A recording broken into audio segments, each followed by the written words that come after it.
Olá, saúdo a todos, todas e todes. Meu nome é Daniel Naif da Fonseca, sou membro do Ministério Público do Estado de Goiás, eh, tenho formação em Direito Internacional e em Educação também. Eu fico muito feliz de poder estar nessa oportunidade, podendo colaborar com o curso de formação do MP Educacional do Ministério Público do Estado de Goiás. Antes de começar, peço licença para fazer minha aula de uma descrição. Eu sou um homem cisgênero pardo, de cabelos raspados, barba grisalha. Estou usando um óculos que tem um aro escuro, um óculos de grau que tem um aro escuro, uma camisa de cor cinza. No fundo da minha parede é um fundo em papel de parede cinza com alguns traços brancos. Bem, iniciando essas atividades relativas ao curso de formação educacional, nos coube tratar aqui do passo inicial, que seria um dos fundamentos constitucionais do direito à educação. Para nós podermos entender as questões relacionadas ao direito à educação, é importante antes contextualizarmos como é a construção dos valores constitucionais, e especialmente tendo em conta que se trata de uma república, perdão, de um Estado democrático de direito. E, nesse ponto, é importante nós fazermos essa conexão entre o Estado constitucional democrático e esses direitos sociais, do qual a educação é um deles. O Estado de Direito, né, dentro daquela perspectiva do Estado democrático, sempre trabalhado naquela perspectiva de liberdades negativas e positivas, evitando os abusos contra o Estado, né?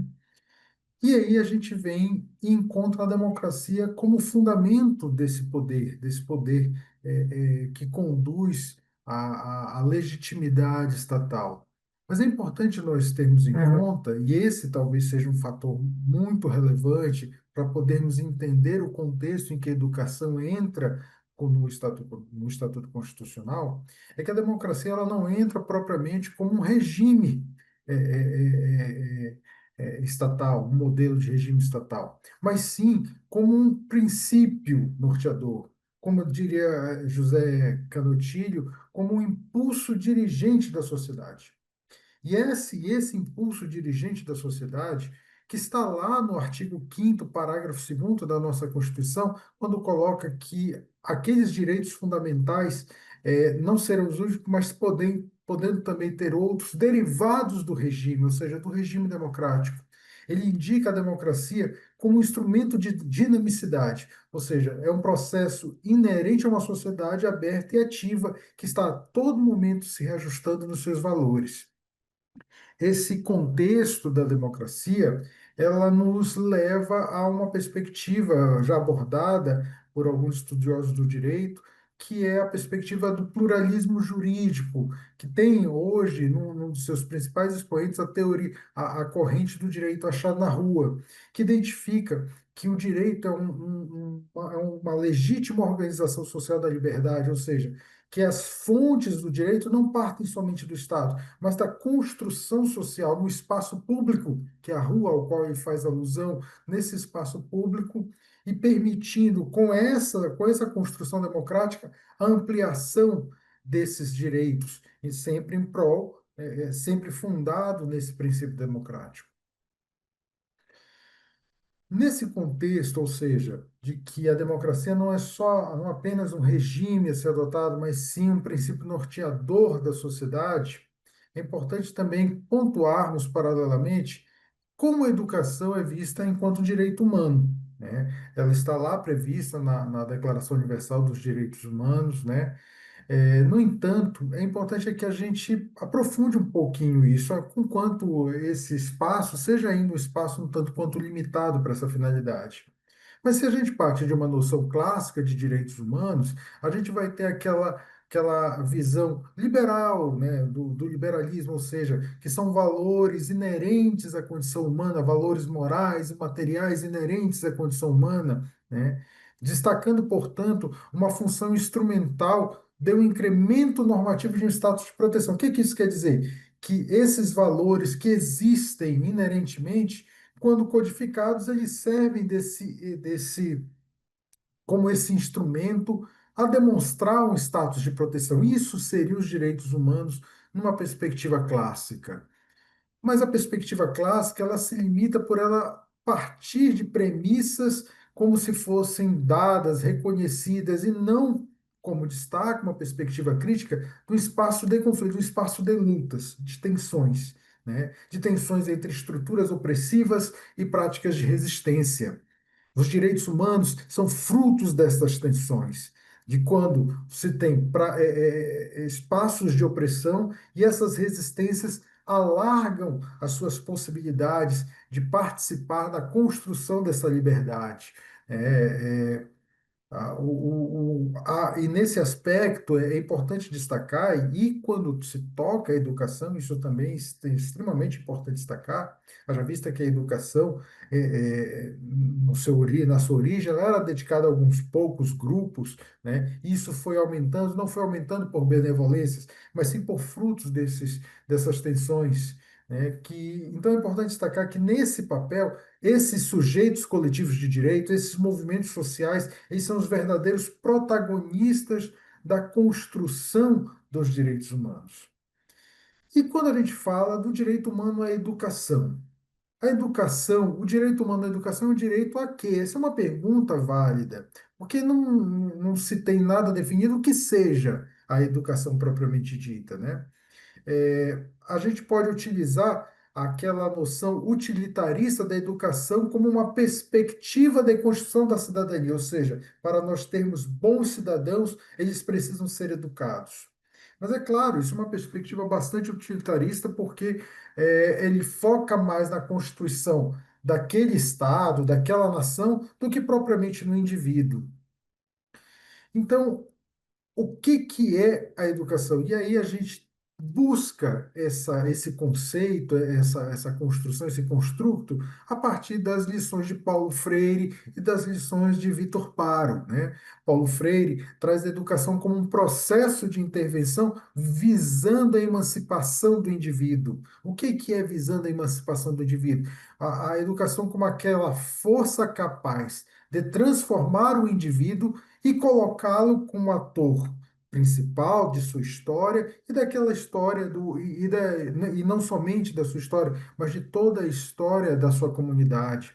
É importante lembrar aqui uma das frases célebres de Paulo Freire é que ninguém se emancipa sozinho, ninguém é emancipado pelo outro. Todos nós nos emancipamos, nos libertamos em conjunto. Essa é a ideia da educação freiriana. Ou seja, de que se tem a educação como uma prática emancipatória do indivíduo. E essa noção dialoga muito bem com o contexto trazido pelo professor Vitor Paro, em que, fazendo uma analogia do processo educativo com o processo fabril, no processo fabril, o bem entra na esteira de produção e cada um dá sua contribuição, e ao final se tem o bem pronto, seja um carro, uma televisão, na educação, se tem uma esteira de produção, que há uma construção daquele indivíduo, só que aqui não se tem um objeto pronto final. O objetivo da educação é construir o ser histórico político, ou seja, aquele ser capaz de atuar na sociedade, para a sociedade, com a construção, com a possibilidade de transformação do seu ambiente.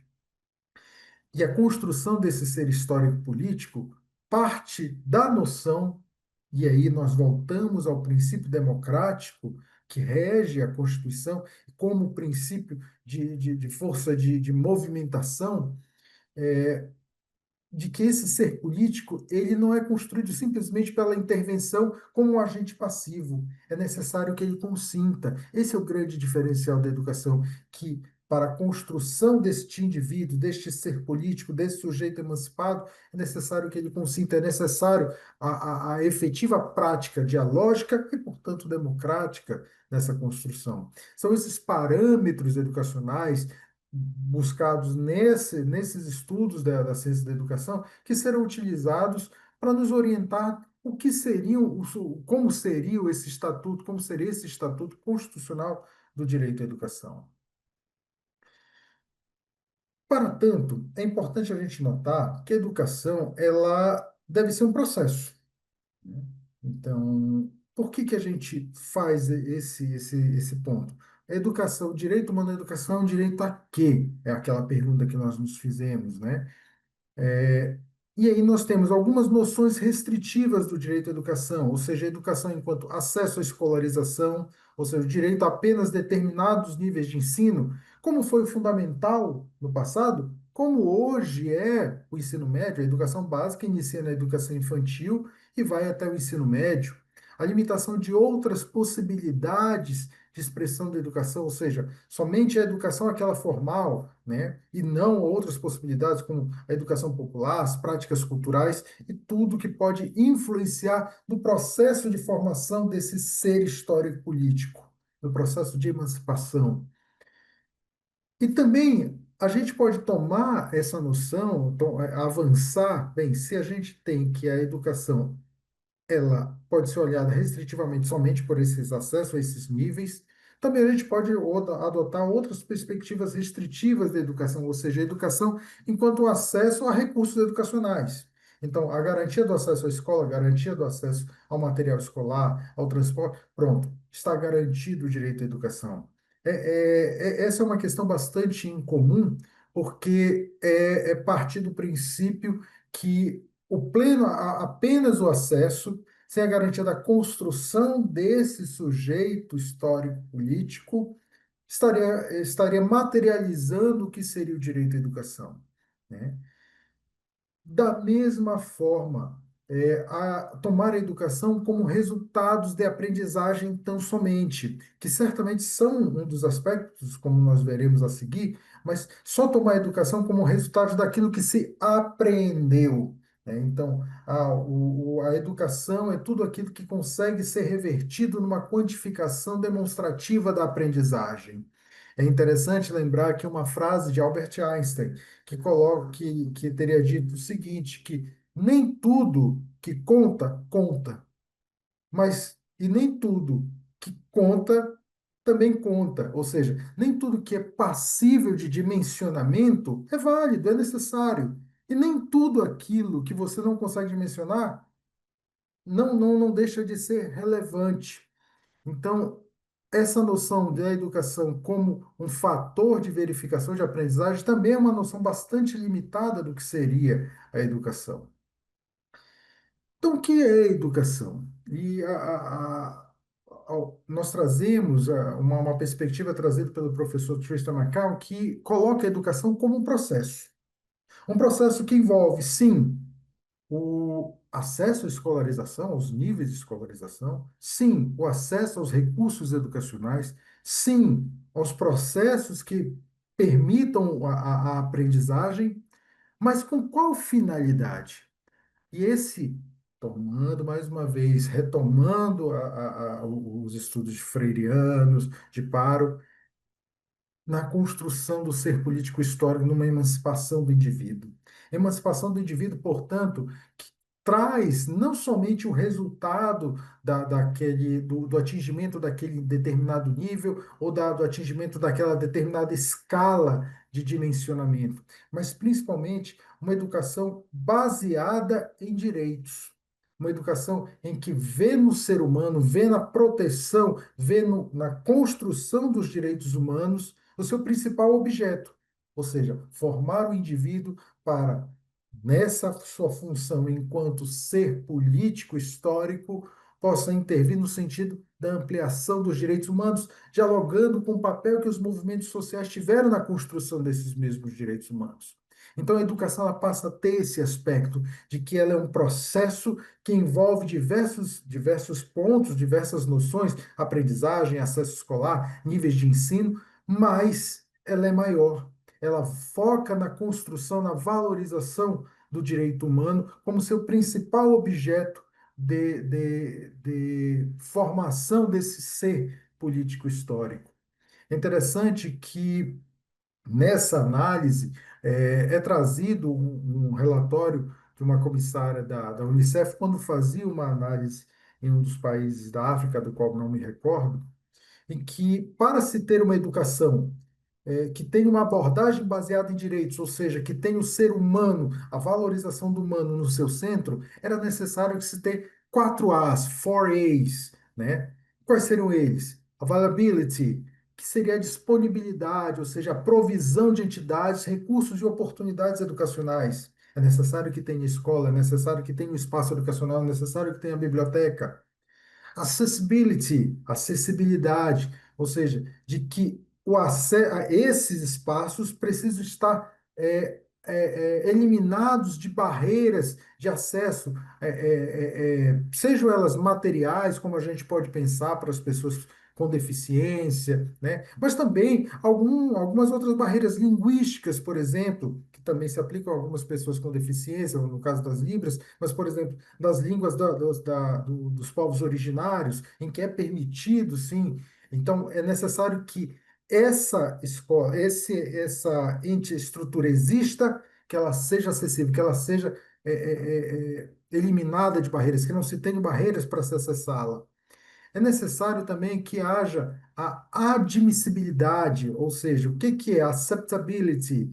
Essa admissibilidade é importante que a gente tome essa noção, é que os espaços educacionais que sejam acessíveis, eles não podem ser espaços que apliquem práticas educacionais de doutrinação, colonização ou abusos corporais, castigos corporais, como tinham até relativamente pouco tempo, historicamente falando, né? Nesse ponto é interessante nós destacarmos assim de que não é possível se ter dois tipos de educação diferentes, só caracterizar ou processos colonizatórios de discriminação, ou então processos de educação que não fomentem a construção do ser crítico, processo que trabalhe dentro de uma doutrinação específica. Talvez aqui nós pudéssemos, com respeito às divergências, destacar o papel das escolas militares, ou melhor, questionar como as escolas militares podem ou não caracterizar esse tipo de doutrinação.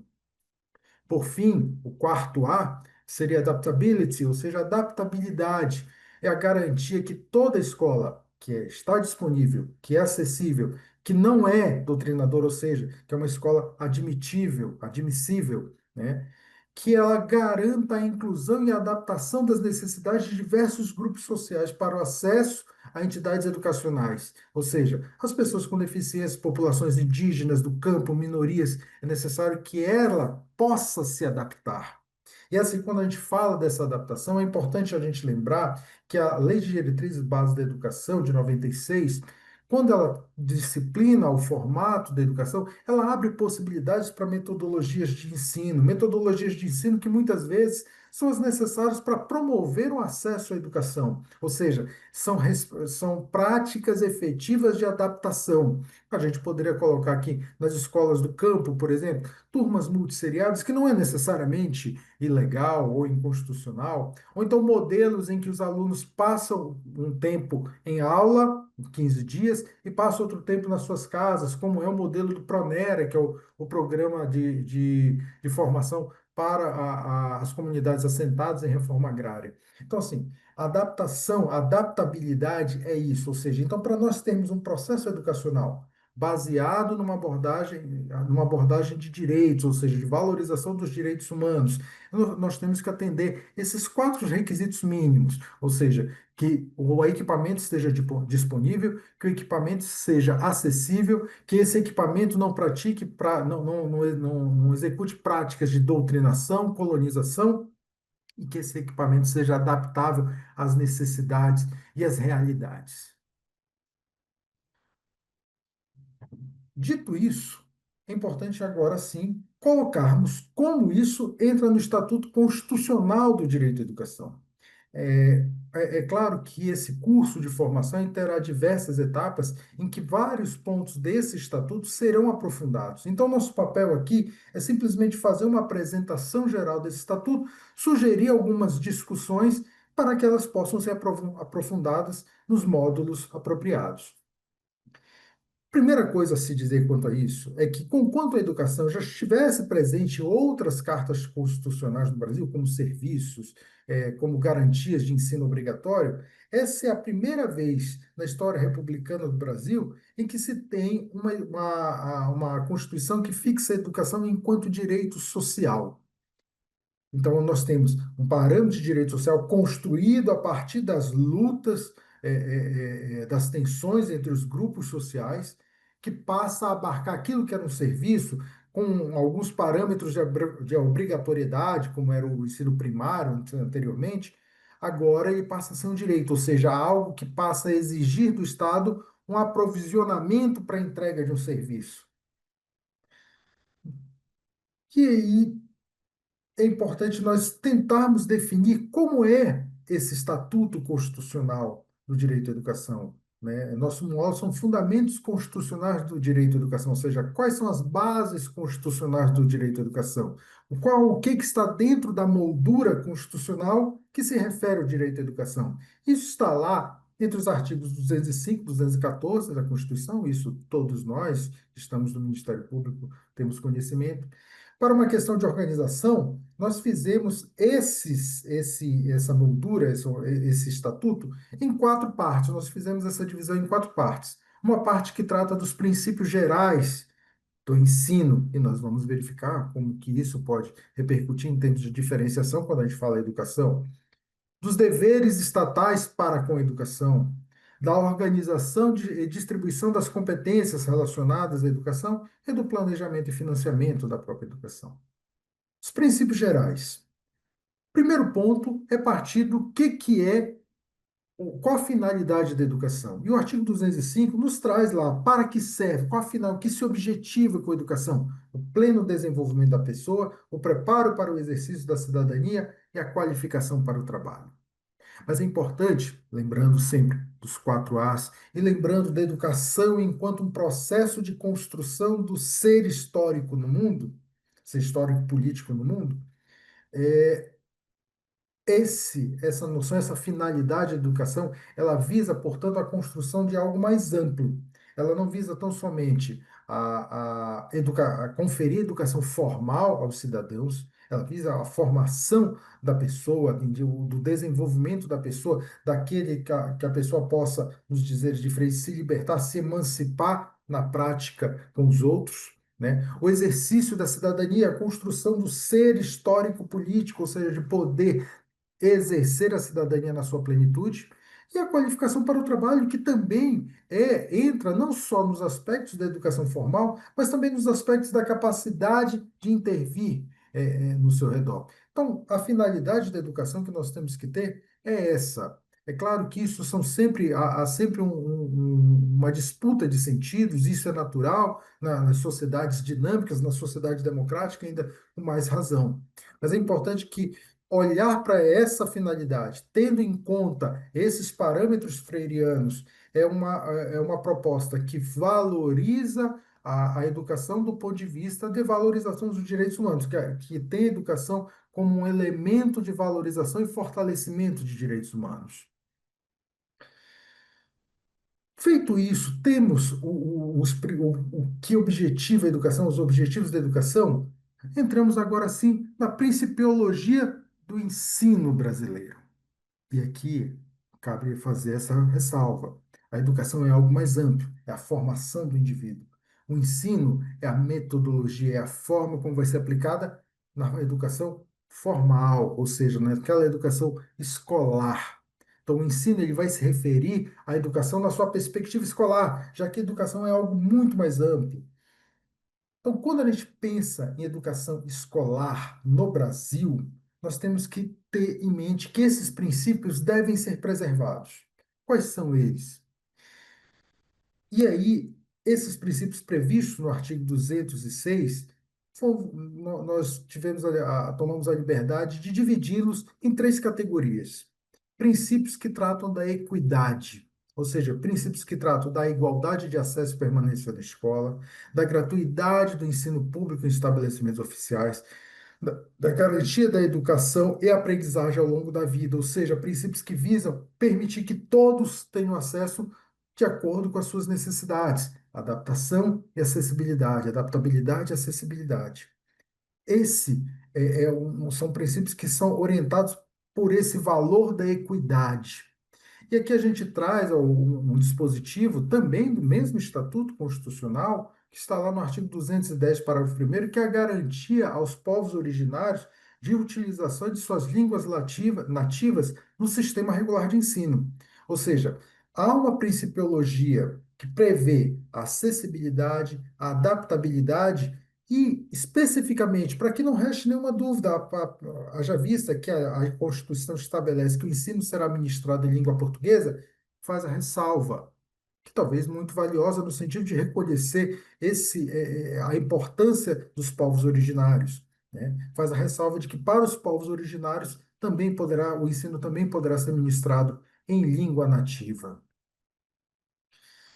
Ao lado dos princípios que tratam da equidade da educação, dos objetivos finalísticos que têm por objetivo a construção dos espaços de equidade, existem aqueles princípios que visam a construção dos espaços de liberdade. Quais são a liberdade de aprender, ensinar, pesquisar e divulgar o pensamento, a arte, o saber, o pluralismo de ideias e concepções pedagógicas. Esses dois, eles colocam que a educação, que o ensino, melhor dizendo, ele não pode ter amarras do ponto de vista de que do que se pode ensinar, que somente será adotada uma determinada metodologia. A prática do ensino é a prática da liberdade, de forma que é necessário que essa liberdade seja respeitada nessa perspectiva, ou seja, que tanto se há liberdade para se discutir as pautas, a pesquisa, o ensino e a divulgação do pensamento e da arte, sem as restrições, assim como para nós podermos discutir amplamente diversas ideias e concepções pedagógicas, né, de como intervir no mundo. É claro que isso não contrasta, e a própria Constituição traz lá no caput do artigo 203, 210, não contrasta com a possibilidade da fixação do currículo mínimo, como hoje nós temos, a Base Nacional Curricular Comum, né? A fixação do currículo mínimo, ele é um instrumento sob o qual o princípio da liberdade, que, no que toca a liberdade de aprender, ensinar e do pluralismo de ideias, poderá intervir.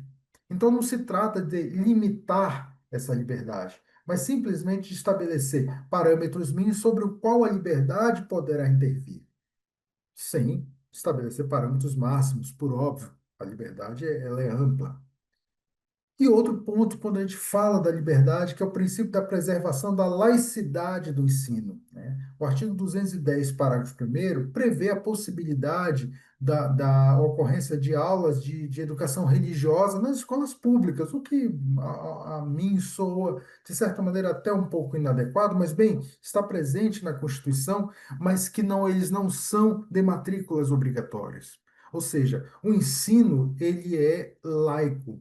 Conquanto haja possibilidade do ensino religioso, esse ensino religioso ele não pode ser imposto, cobrado sob pena de violar a premissa da admissibilidade, já falado, ou seja, de configurar uma prática de doutrinamento. Uma questão colocada, se isso não há dúvida nas escolas públicas, é de se pensar, observado os princípios do pluralismo, o princípio da liberdade de ideias, da liberdade de aprender, de ensinar, se se esse ensinamento religioso, mesmo nas entidades privadas, estaria também sujeito à mesma regra da voluntariedade da matrícula, né? Haja vista que como eu falei, esses princípios eles norteiam o ensino no Brasil todo, se independente se trata de escolas, de entidades públicas ou privadas. Então, esse é um ponto a se trazer numa discussão a partir da dinamicidade da construção democrática, ou seja, não há problemas que escolas privadas possam ter práticas confessionais, mas exigência de práticas confessionais a seu alunado, será que isso estaria de acordo com os valores de laicidade que a Constituição traz? A norma constitucional se refere apenas à escola pública, mas é um debate a ser pensado, a se avançar, considerando a dinamicidade que o regime democrático permite. E o terceiro grupo desses princípios são aqueles relacionados à qualidade da educação, né? A garantia do padrão de qualidade. O que é a garantia do padrão de qualidade? É você poder entregar processos de aprendizagem adequados? Também. É você garantir acesso em estruturas adequadas? Sim, mas é também o processo como isso se desenvolve. E aqui são pontos que nós trazemos, que nós vemos dentro desse grupo de princípios que retratam a qualidade da educação, são a gestão democrática do ensino público. Então, para a gente pensar o ensino público das entidades públicas, para que ela possa ter qualidade, ela tem que ter um processo de gestão que todos os interessados, todos da comunidade possam contribuir. Sou pena de a gente poder ter bons resultados e ainda assim não se considerar uma educação de qualidade, porque a educação de qualidade pública, ela parte da pressuposição da existência de uma gestão democrática, na forma da lei, mas ela tem que existir essa gestão democrática da garantia do padrão de qualidade, ou seja, fixação do que é o padrão de qualidade. E aqui eu trago o artigo 211, parágrafo 7º, né, em que há a possibilidade, em que há a previsão constitucional da construção de um índice chamado custo aluno-qualidade. E mais, indo além, o que é o custo aluno-qualidade? É o quanto custa para nós termos um parâmetro mínimo de adequação para que o aluno possa ter acesso à aprendizagem. É interessante destacarmos aqui que uma das entidades de movimentos sociais que trabalham na defesa do direito à educação, que é a Campanha Nacional pelo Direito à Educação, ele trata não somente do custo aluno-qualidade, mas do custo aluno-qualidade inicial. Ou seja, para nós pensarmos parâmetros de qualidade, há um parâmetro mínimo de escola a recepcionar seus alunos. Então, esses são parâmetros que são materiais e que até hoje ainda não foram devidamente construídos a fim de viabilizar a noção de qualidade. Também, olhando os aspectos de qualidade, é importante destacar aquelas que vêm na valorização dos profissionais da educação, né? Então, o piso salarial dos profissionais da educação, os processos de valorização que se deve ter a fim de nós podermos ter, né, uma educação enquanto processo, nós temos ações de equidade, ações que preservem a liberdade, mas ações que também garantam a qualidade não somente ao alunado, mas àqueles que fazem educação, aqueles que nos dizeres da ciência, da política pública, aquele burocrata de rua, que no caso da educação é o professor, é o profissional da educação que está ali na ponta, para que ele possa entregar esse serviço com a melhor qualidade possível. Então, se nós temos esse esboço principiológico a definir o que é educação no Brasil, e aí esse é um ponto muito importante, porque nós poderíamos destacar se alguns modelos atendem esses esboços, como, por exemplo, os modelos de escolas militarizadas, né? Será que eles atendem esse esboço do que é educação? Se nós temos essa principiologia que indica, nós também temos aquelas incumbências que são dadas, aqueles deveres dados ao ente estatal, né? Então, o primeiro dever, ou melhor, o primeiro dever, desse dever, ele parte de uma noção primária, que é o quê? E que é o acesso ao ensino obrigatório e gratuito é um direito subjetivo de todos. Então, todos têm o direito a esse acesso, ensino obrigatório e gratuito. E que, portanto, é dever do Estado ofertar essa obrigação que hoje, essa mudança é relativamente recente em termos históricos, essa obrigação, essa educação básica, obrigatória e gratuita, hoje dos 4 aos 17 anos, da educação infantil até o ensino médio, né? Também é importante destacar que o Estado tem o dever de fazer a oferta para aqueles que não tiveram a oportunidade na idade própria, que é a educação de jovens e adultos. E E aí, dentro dessa perspectiva, olhando, mais uma vez, como eu disse, a educação básica, olhando a educação infantil ao ensino médio, vem um aspecto que trata especificamente da educação infantil, que é direito, é dever, ou melhor, é dever do Estado promover a oferta dessa modalidade de ensino para as crianças de até 5 anos de idade.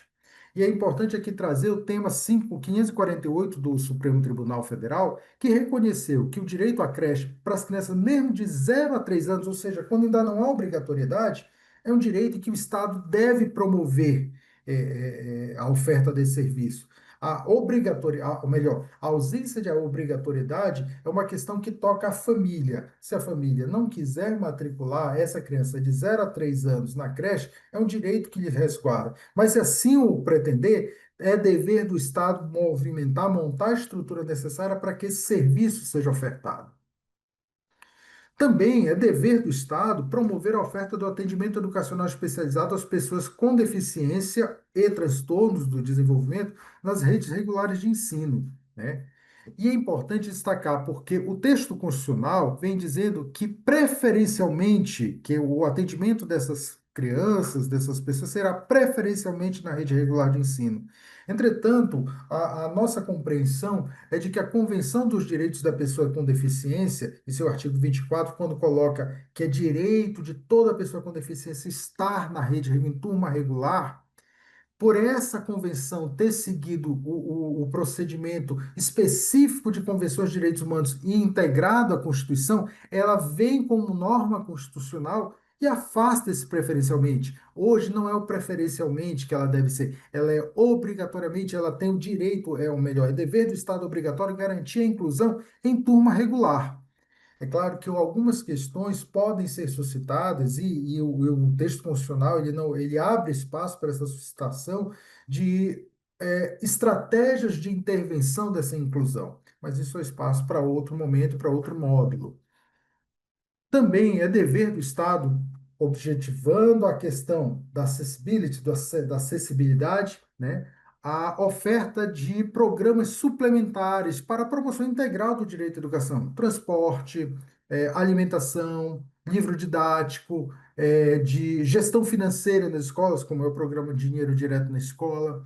Então é importante também que o Estado não só monte a escola, não só oferte os professores, mas que ele garanta também essas ações suplementares, visando a que todos possam acessar a escola de maneira igualitária, dentro de uma perspectiva de equidade. Da mesma forma, também observando esse objetivo de equidade, a Constituição ela é cirúrgica a destacar a questão de que é dever do Estado também ofertar o ensino regular noturno. É comum nós vermos o ensino noturno ofertado às turmas de educação de jovens e adultos. Mas é importante destacar que é uma regra constitucional, é um dever imposto ao Estado que seja ofertado também esse ensino noturno regular, ou seja, para aqueles que estão dentro da idade e da seriação apropriada, de forma a atender principalmente aqueles jovens que já exercem o mercado de trabalho ou que estão em outras circunstâncias, como, por exemplo, eventualmente jovens que tenham filhos pequenos e que a rede de apoio só consiga dar o suporte à noite e esse jovem poder acessar o ensino noturno regular quando ele pode contar com a sua rede de apoio. Então é necessário que o Estado possa fazer isso. Essa eliminação, como nós temos visto em alguns casos, em que turmas de ensino noturno regular estão sendo eliminadas, é uma violação que não só atinge as pessoas, mas como vai de encontro a uma própria regra constitucional. Também é garantido, por óbvio, o acesso aos níveis mais elevados de ensino, pesquisa e criação artística segundo a capacidade individual, ou seja, o Estado ele tem que viabilizar que as pessoas que queiram consigam acessar esses níveis mais elevados, o ensino superior, as pós-graduações. E aqui vem um ponto que é a discussão sobre as ações afirmativas, que teve foco, que teve pano de fundo que foi o objeto, perdão, foi o objeto da DPF 186, quando tratou das cotas raciais e reconheceu que essas ações afirmativas atendem ao princípio de equidade, da acessibilidade que se tem, de forma a garantir que aquelas minorias que eventualmente historicamente não conseguiram acessar por um conjunto de fatores, aqueles níveis mais elevados agora conseguem exatamente por meio da via das cotas. É uma política de ação afirmativa que visa a promover a equidade nesse acesso no ensino, nos níveis mais elevados de ensino. Se esses são conjuntos de deveres que o Estado tem a fazer, como tratar quando esses deveres não são atingidos, não são cumpridos, né?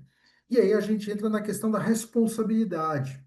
Não há dúvida alguma de que há uma responsabilidade do ente estatal, né? Quando há uma ausência da oferta do ensino obrigatório ou sua oferta irregular, né? A ausência do ensino, essa é muito característica, ela é factível, ela é visível, né? Ou seja, não há escolas naquela comunidade, naquele município. Essa talvez não seja o grande problema. O grande problema é quando se está diante daquela hipótese em que há oferta irregular do ensino, ou seja, daquelas atividades educacionais formais. O que seria uma oferta irregular? Né? Então, esse é o primeiro ponto a se destacar assim, como elemento de aprofundamento das discussões do que é uma oferta irregular. Se ter poucas vagas, é se ter muitas vagas, todas as crianças dentro da escola, mas uma escola sem estrutura alguma, é se ter escolas, mas sem que essas escolas públicas pratiquem a gestão democrática no seu dia a dia. Então, a construção dessa oferta irregular, ela é uma construção que vai se dar no dia a dia da comunidade e baseando-se no princípio democrático, na construção daquelas dinâmicas sociais que vão indicar o que é o adequado para aquela comunidade, o que aquela comunidade busca como ideal de educação. E como se dá essa responsabilização? Identificada a ausência da oferta ou essa oferta irregular, como se dá a responsabilidade pessoal do agente público, ou seja, a autoridade competente disposta no texto constitucional, né? É, a gente poderia colocar, pontuar, será que isso seria uma norma de exigibilidade diferida, ou seja, somente se tiver alguma outra norma dizendo como é essa responsabilização, ela seria viável? Ou ainda, se somente é aplicável a responsabilização por meio da lei dos crimes de responsabilidade, sejam de prefeitos, sejam de governadores ou de presidente, conforme previsto lá no artigo 5º, parágrafo 4º da LDB? Sem prejuízo, óbvio, de eventualmente caracterizar um crime de responsabilidade, o que nós entendemos é que essa oferta irregular ou ausência de oferta caracteriza verdadeiro dano social e, portanto, que merece a reparação. E essa reparação pode ser, em nosso entender, a partir do texto constitucional que coloca a autoridade competente como responsável, pode ser destinada àquele agente público que era incumbido de adotar as medidas, as decisões políticas necessárias à implementação daquele serviço, daquela oferta, para que aquela oferta se tornasse regular.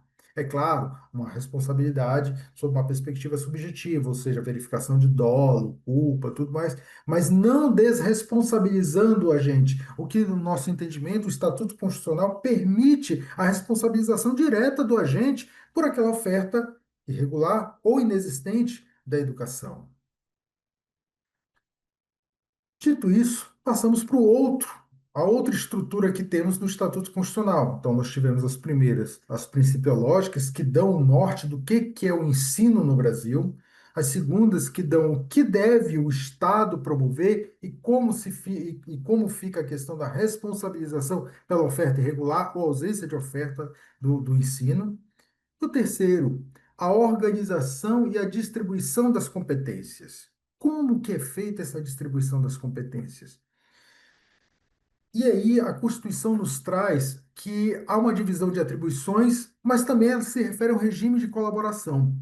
Isso se é fundado na premissa do Pacto Federativo, em que se reconhece, observadas as competências constitucionais de cada ente, mas se reconhece a autonomia desses entes, União, estados, municípios e Distrito Federal.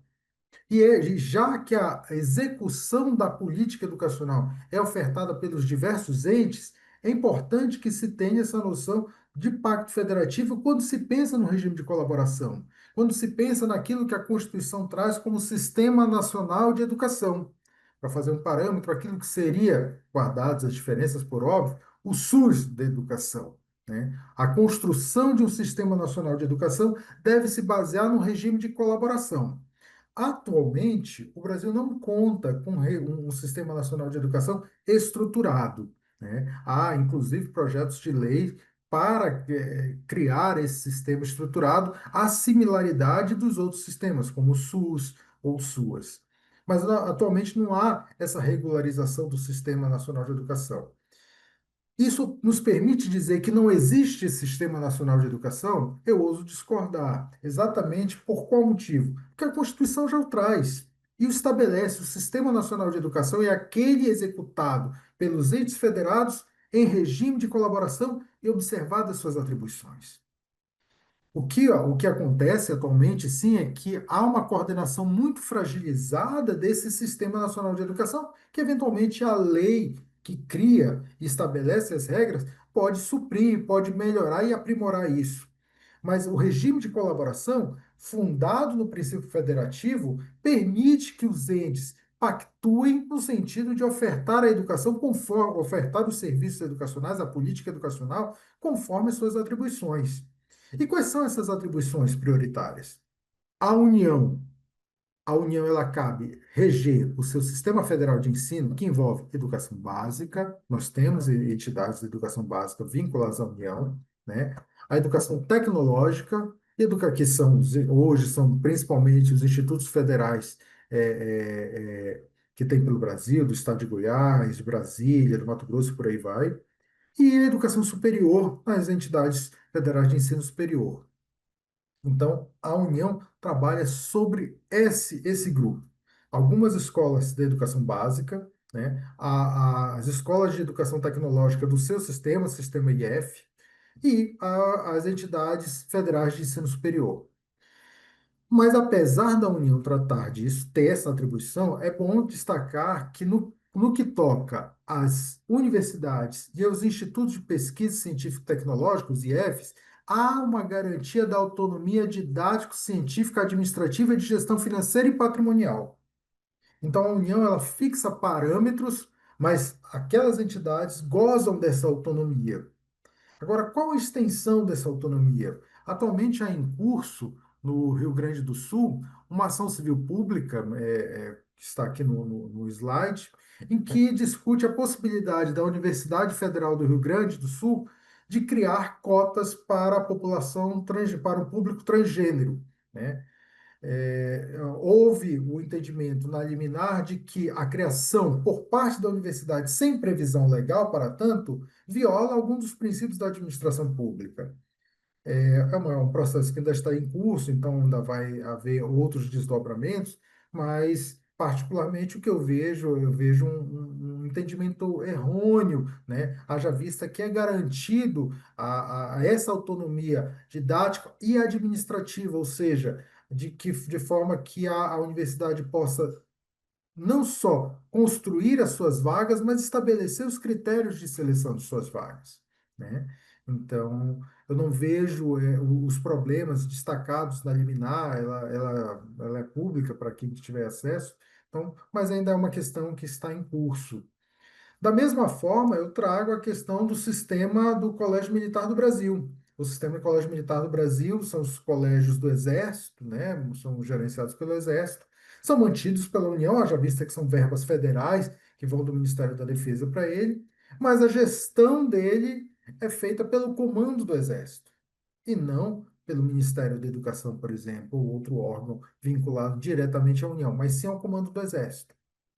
Então, há esses dois pontos que, conquanto a União tem essa atribuição para as suas entidades de ensino, esses dois pontos devem ser destacados. A da autonomia científica das universidades e instituições tecnológicas e a da gestão das escolas militares das Forças Armadas, né? Aqui eu trouxe o Sistema Colégio Militar do Brasil, eu já visto que ele tem na educação básica como um todo, mas poderia se aplicar a outras entidades, como a Escola Preparatória de Cadetes do Ar, o Colégio Naval e por aí vai. Aos estados, o que coube prioritariamente? O ensino médio e o ensino fundamental.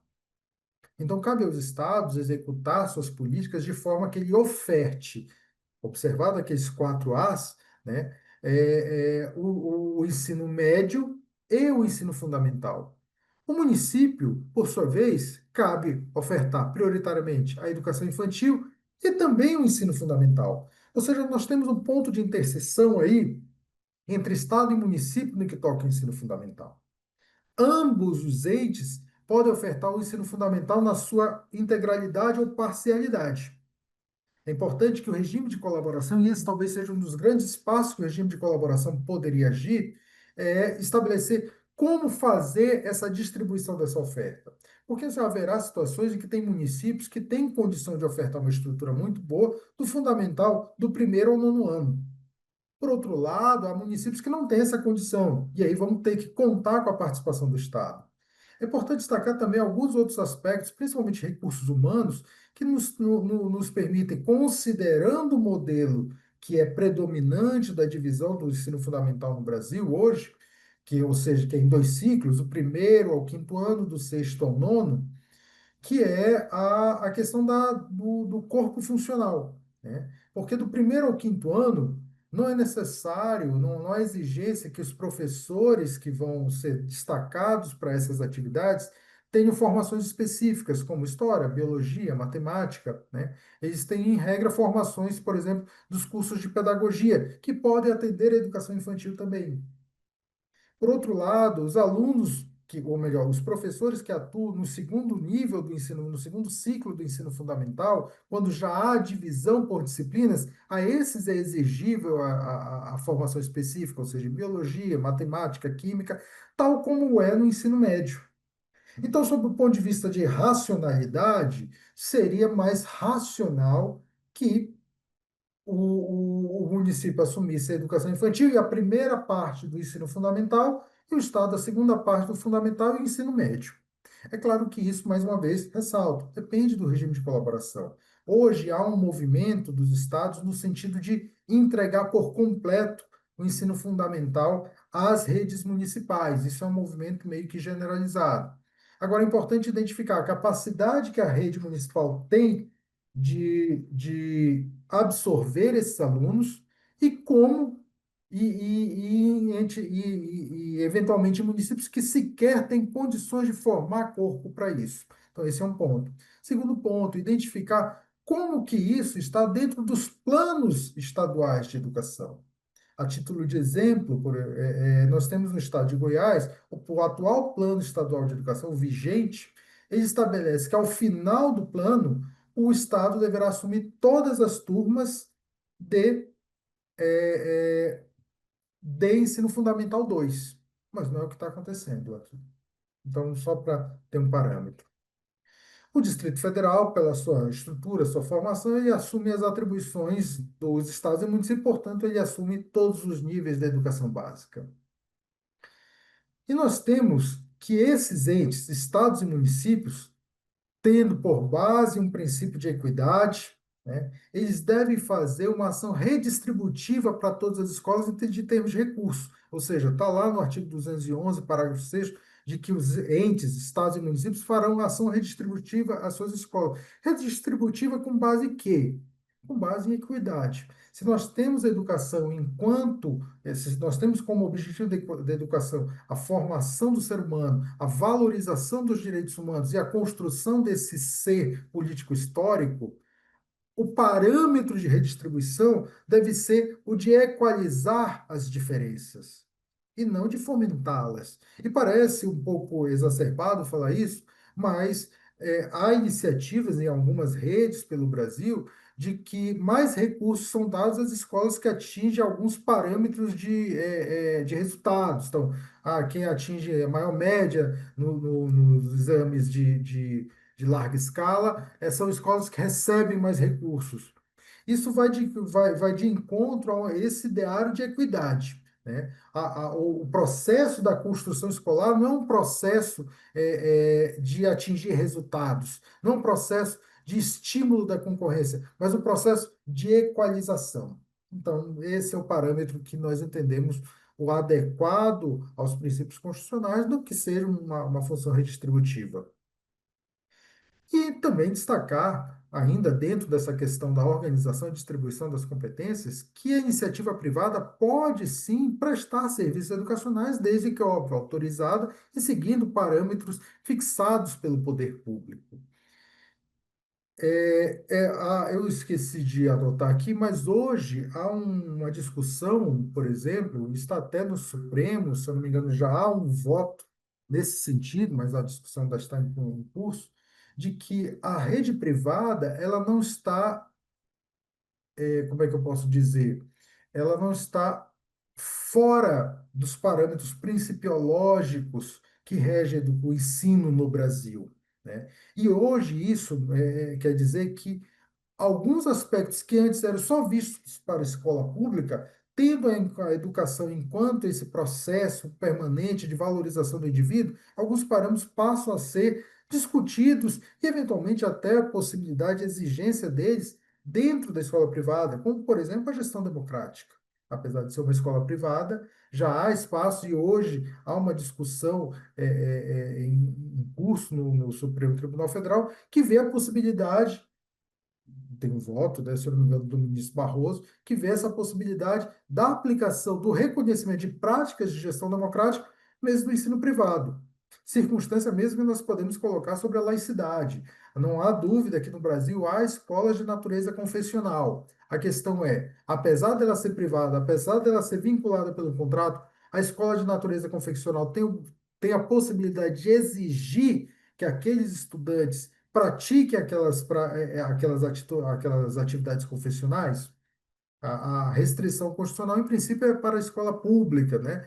Mas dentro desse conceito dinâmico da democracia, desse conceito que visa proteger a acessibilidade, a admissibilidade, ou seja, de vedar doutrinação para que nós reconheçamos aquilo como um processo educacional, nos permite, talvez, questionar essas práticas.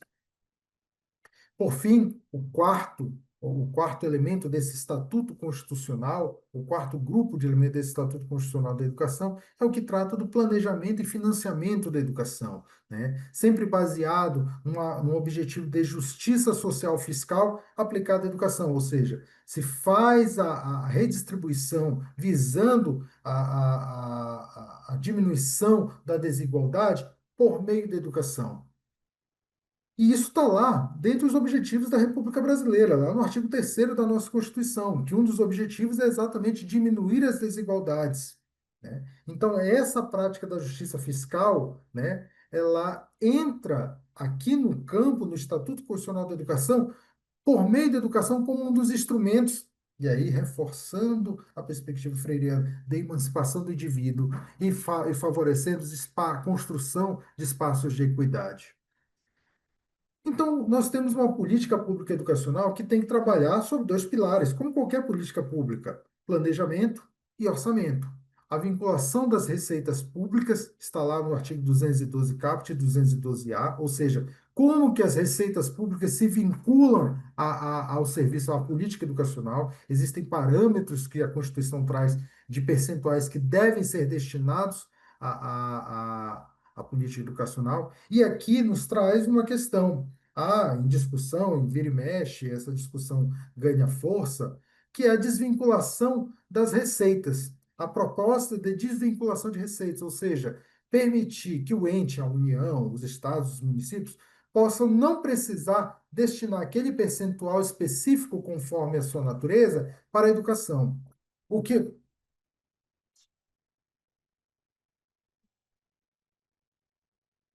o que a nosso sentir é um verdadeiro retrocesso social, né? Portanto, por ser um retrocesso social, proibido dentro de uma perspectiva de proteção de direitos humanos, de que a proteção de direitos humanos ela deve sempre avançar e nunca retroceder. Então, avançar em discussões sobre desvinculação de receitas, para desvincular hoje receitas que são destinadas exclusivamente à reunião, ao nosso sentir, é um verdadeiro retrocesso social. Também nós temos que ter o seguinte: a redistribuição dos recursos para a manutenção e desenvolvimento da educação. O que que isso quer dizer? Que o sistema de colaboração deve construir um mecanismo, e esse mecanismo existe, né, que é o Fundo de Manutenção e Desenvolvimento da Educação Básica e Valorização dos Profissionais da Educação, que ele visa, a partir de contribuições de todos os entes, né, conforme os seus percentuais, e depois a redistribuição desses entes conforme os seus juízos de necessidade. Então, há uma função plenamente redistributiva, foco daquela justiça social fiscal. Todos contribuem com aquilo que podem e recebem conforme necessitam, né? Dentro dos seus parâmetros, e esses parâmetros muito bem estabelecidos na lei que trata do Fundeb, que é o Fundo de Manutenção e Desenvolvimento, né? Isso será certamente objeto de discussão a mais aprofundada do módulo que tratará do financiamento da educação. Da mesma forma, nós temos a função, dentro ainda desse contexto, dessa redistribuição dos recursos para manutenção, uma função redistributiva e supletiva da União, está lá no artigo 211, parágrafo primeiro. Ou seja, quando aquelas medidas, aquele importe que é colocado, não atingir o mínimo necessário para que nós possamos fazer ações de equidade e diminuir as desigualdades, a União pode entrar, conforme regulamento legal, com a equalização, com essa função redistributiva e supletiva para equalizar essas oportunidades educacionais e, por óbvio, obter, garantir aquele padrão mínimo de qualidade, né? De forma que municípios que eventualmente necessitem muito e tenham, eventualmente, apesar de terem contribuído com pouco, possam ter essa parte, de alguma maneira, conter, atingir parâmetros mínimos com a ação supletiva e redistributiva da União. Por fim, e agora nos encaminhando mesmo para o final, só para nós, o nosso papel aqui foi trazer essa estrutura, esse estatuto constitucional do direito à educação, é a construção da política pública educacional. Como toda política pública, a educação ela deve passar por estágios de planejamento, construção, né, execução, monitoramento, avaliação e esse ciclo voltar a se repetir. Entretanto, é importante que a gente veja que, no caso específico da educação, nós temos uma política pública que tem vinculação legal da construção do planejamento, está lá no seu artigo 214. E ainda dentro desse mesmo contexto, observado o princípio democrático, lá estabelecido no artigo 5º, parágrafo 2º da nossa Constituição, a construção desse planejamento dessa política pública deve se pautar também por uma garantia da participação democrática. Então, pensar na construção da política pública educacional, ela deve não só, ou melhor, ela não só tem assento constitucional, portanto, é exigível, ela não pode ser executada de forma amadora, mas ela também deve ser feita de forma a garantir a participação de todos aqueles que são, de alguma maneira, atingidos ou participam desse processo, né? Ou seja, as comunidades escolares, né? Os estudantes, as famílias, os professores, essa participação democrática. E isso se revela muito na lei que nós temos, uma lei de assento constitucional, que é o Plano Nacional de Educação de duração decenal. A construção desse plano, com as suas metas e diretrizes, ela deve se passar, ela é estabelecida por uma lei, mas ela deve passar por um processo de construção democrática através das convenções municipais, estaduais e nacionais de educação, das conferências municipais, estaduais e nacionais de educação. São nesses espaços democráticos que a construção dessas metas em nível municipal, estadual e nacional são estabelecidas para que sejam apresentadas e sejam analisadas e tomadas e decididas pelo parlamento. Mas é importante lembrar que o parlamento ele não pode agir de forma unilateral. Essa construção ela deve ser democrática. E a partir daí, se tem a lei, a lei de assento constitucional que estabelece a construção de um Plano Nacional de Educação de duração decenal. Só que, que natureza de lei? Ela não é uma lei complementar, não vem nada dizendo dessa natureza. Então, o que se nos presume que se trata de uma lei, sim, de uma lei ordinária, né? Em sendo uma lei ordinária, ela seguiria um processo legislativo ordinário e que, em tese, nos permitiria pensar em sua modificação ao longo da sua execução. O que nós entendemos, no entanto, é que a vinculação decenal estabelece que a construção desse plano é uma lei ordinária de caráter temporário que não pode ser modificada dentro desse plano, dentro desse prazo decenal. Passado o prazo, ela está sujeita a modificação, continuidade, mas dentro do prazo decenal ela não pode ser modificada. Ela tem que ser cumprida. E por se tratar de uma lei, ela é vinculante, né? Se nós pensarmos que toda norma jurídica só é jurídica pela capacidade de vincular o indivíduo, e aqui no caso de vincular os agentes públicos, os gestores das redes, essa lei dos planos nacional, estaduais e municipais, elas têm capacidade de vincular esses indivíduos, né? De forma que o descumprimento, né, desse planejamento não pode ficar simplesmente livre de qualquer juízo de reprovabilidade. Então, a lei que trata dos planos de educação municipal, estadual ou nacional, são decenais, elas são leis vinculantes e leis que precisam ser cumpridas. E que eu vou além, conquanto haja posições divergentes,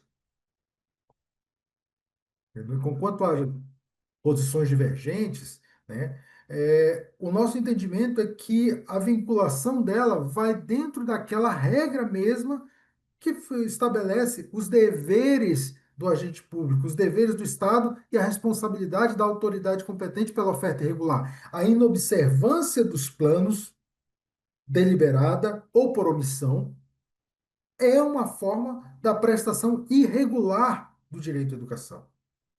Esse é o nosso entendimento, de forma que permitiria, sim, a busca da responsabilização da gente, independentemente de ter uma norma específica para essa finalidade. E aqui eu ouso divergir de alguns colegas do Ministério Público que têm um posicionamento diferente e respeito bastante. Mas não vejo como necessária a criação de uma norma de responsabilização que preveja uma sanção. Essa responsabilização ela é derivada do própria construção, ou melhor, do próprio reconhecimento dessa norma enquanto norma jurídica. E toda norma jurídica que não é cumprida corresponde a uma respectiva sanção que pode ser determinada, mas pode ser em caráter geral, como é o caso no nosso entendimento. Bem, aqui são as, né, referências que nós utilizamos. Eu gostaria de agradecer demais a oportunidade que nós tivemos de poder contribuir com esse processo. Eu espero que as nossas considerações possam também incitar outras discussões, né, e em outros espaços nós podemos dialogar melhor sobre esse tema. Agradeço a todos, a todas, e tenham um ótimo dia.